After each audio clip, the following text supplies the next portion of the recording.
নাই আমি প্ৰথম জনসভাৰ উদ্যোগত আৰু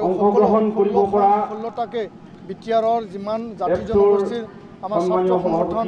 জাতীয় সংগঠন আৰু লগতে সামাজিক সংগঠন আছে আমি ঐক্যবদ্ধভাৱে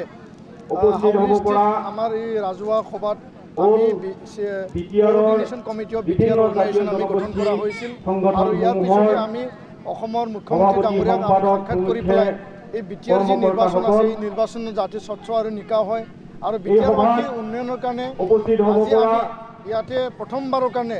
তামোলপুৰৰ এই ঘগৰা চকত আমি এটা ৰাজহুৱা সভা ইয়াতে লৈছোঁ পাব্লিক মিটিং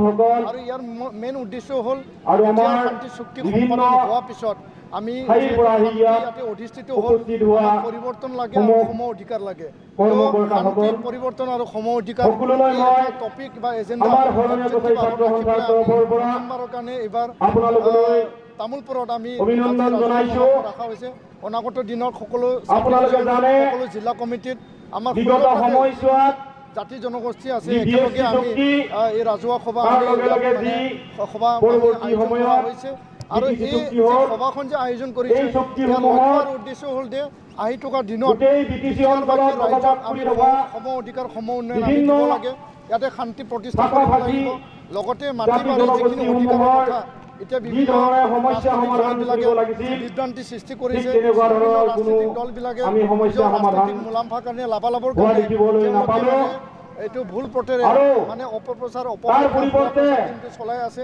ইয়াৰ কাৰণে আমি স্পষ্টভাৱে আমি দাঙি ধৰিছোঁ জনসাধাৰণ জাতি জনগোষ্ঠী মানে বড়ো যিমান মানে জনসংখ্যা আছে জাতি জনগোষ্ঠীৰ ক্ষেত্ৰত তেওঁলোকে সম অধিকাৰ পাব মাটিবাৰীৰ ক্ষেত্ৰত ষোল্লটা জাতি জনগোষ্ঠী ছাত্ৰ সংগঠনে আমি গেৰাণ্টি দিছোঁ যে সকলো জাতি জনগোষ্ঠী মাটি বাৰী সুৰক্ষিত কৰা হ'ব অধিকাৰ পোৱা হ'ব ট্ৰান্সফাৰৰ ক্ষেত্ৰত তেওঁলোকক ইয়াত কোনো মানে ভুল বুজাবুজি সৃষ্টি কৰি হ'ব লগা বা কাকবা খেদি দিয়া কাকবা ইয়াৰ পৰা অত্যাচাৰ ইয়াতে পৰিৱেশ কোনেও আনিব নোৱাৰে ইয়াত নিবনুৱা সমস্যা আছে লাভান্বিত হ'লেও এই কথাখিনি আজি এই সভাত নকলেও কিজানি আপোনালোকে স্পষ্টভাৱে জানে আজি যি যোৱা জানুৱাৰী মাহৰ 27 তাৰিখে পৃথিৱীৰাজটো যি নাম আৰু নামটো যে মানে আজি এইটো দলত থাকে আজি আলোচনা মৰ্মে তাৰ বিষয়ে মই তেওঁ হ'ল এজন মানুহ যি মানুহে হেৰিটেজ ফাউণ্ডেশ্যন বনাই পেলাই মানে ট্ৰাইবেল পৰা মানে দখলকাৰীক কৰিব লাগিব তেওঁ হাইকোৰ্টত কেছ কৰিছে তেওঁ অৰ্ডাৰ জাৰি কৰিছে আজি তাৰিখত নিখিল বড়ো ছাত্ৰ সন্থাই আজি তাৰিখত আমি কেছত যোৱা নাই কাকো আমি খেদি দিয়া কথা পলাই যাব লাগিব কোনো কথা বা আমি তেনেকুৱা পদক্ষেপ লোৱা নাই ফাউণ্ডেশ্যনৰ পৰা যোনটো পদক্ষেপ লৈছে তেওঁ আজি মানে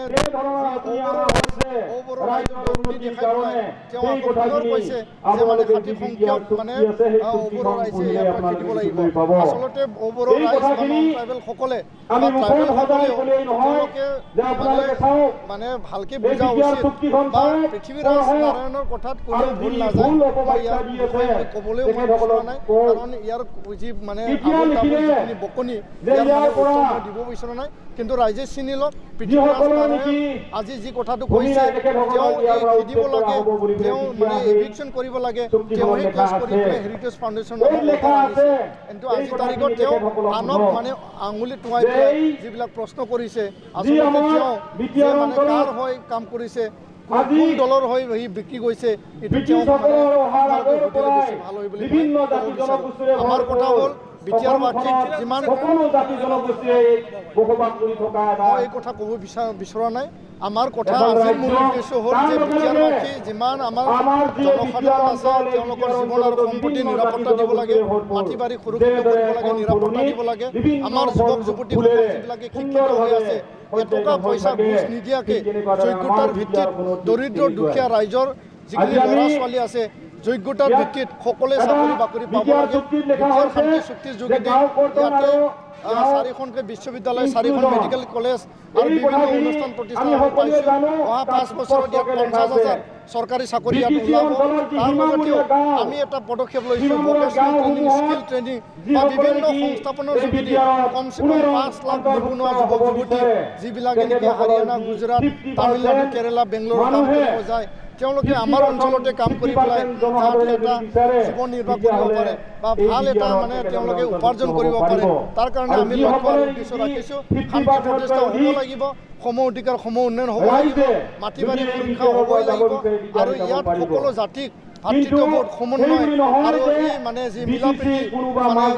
ৰাখি পেলাই আমি জীয়াই থাকিব লাগিব আৰু একেলগে আমি ইয়াত জীয়াই থাকিলেহে আমাৰ উন্নয়ন হ'ব আৰু আমি বিচাৰিছোঁ ইয়াত যাতে কাৰো প্ৰতি অন্যায় নহয় কাৰো প্ৰতি যাতে ইয়াত মানে বঞ্চিত নহয় সেই কথাটো আগত নজৰ ৰাখি পেলাই অনাগত দিনত পৰিৱৰ্তনৰ যি চৰকাৰ হ'ব পৰিৱৰ্তনৰ যি সুশাসন হ'ব সেই সুশাসনৰ যি চৰকাৰ পৰিৱৰ্তনৰ যি চৰকাৰ প্ৰমোদ বড়োৰ নেতৃত্বত যি চৰকাৰ গঠন কৰিবলৈ গৈ আছে আমি 16টা সংগঠন আমি মুকলিভাৱে আমি সমৰ্থন জনাইছোঁ আৰু এই ক্ষেত্ৰত সকলো মানে তাত মানে আমাৰ মানে শংকা নাই আৰু সকলোৱে স্ব ইচ্ছাই ৰাইজে আজি ওলাই আহিছে যাকে যাকে এইটো ওলাই আহিছে আৰু এই চুনামিত এইবাৰ মানে কোনো দল ইয়াত মানে তিষ্ঠিব নোৱাৰিব আৰু পিপল চৰকাৰ হ'বলৈ গৈ আছে আৰু ইয়াত আমি শান্তি প্ৰতিষ্ঠাৰ কাৰণে যিখিনি কাম কৰিবলৈ লৈছোঁ ৰাইজে এতিয়া মানে আমাৰ লগত সহযোগ কৰি পেলাই আগবাঢ়ি আহিছে।